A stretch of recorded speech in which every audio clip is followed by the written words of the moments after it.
Dito tayo ngayon sa 14, Tibongol, Pandaitan, Paquibato, District, Davao City.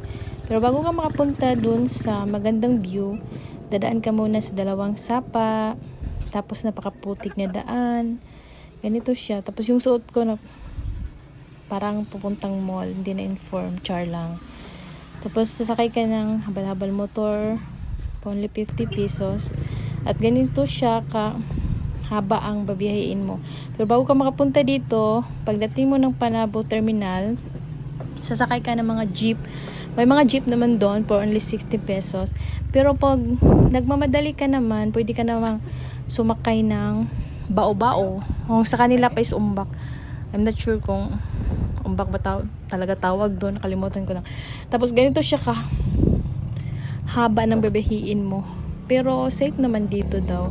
Kasama ko pala yung cousin ko at saka yung husband niya.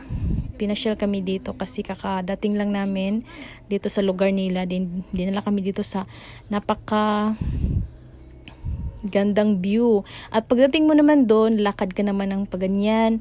Tapos yung videographer ko dyan, hingal-hingal. Halatang sa video ko, hingal-hingal talaga siya kasi nakakapagod daw, ang taas daw. Mataas naman talaga yung aakyatan mo. Pero pagdating mo lang sa itaas, napaka worth it. Ito yung videographer ko, yung ate ko.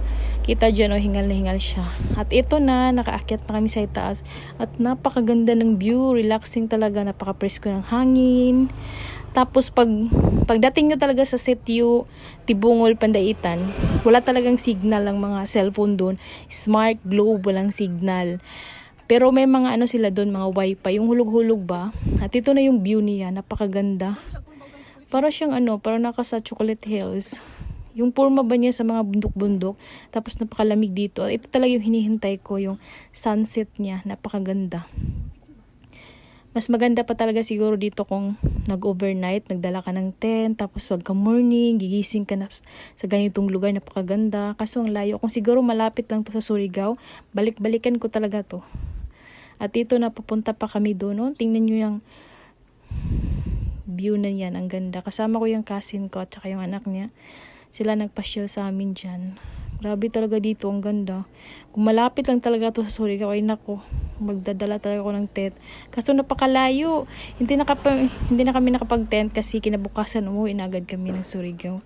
Nagpasyal lang kasi kami dito. Ang ganda talaga dito. May friend ba akong taga Tibungol dito? Paki-comment nga. Thank you!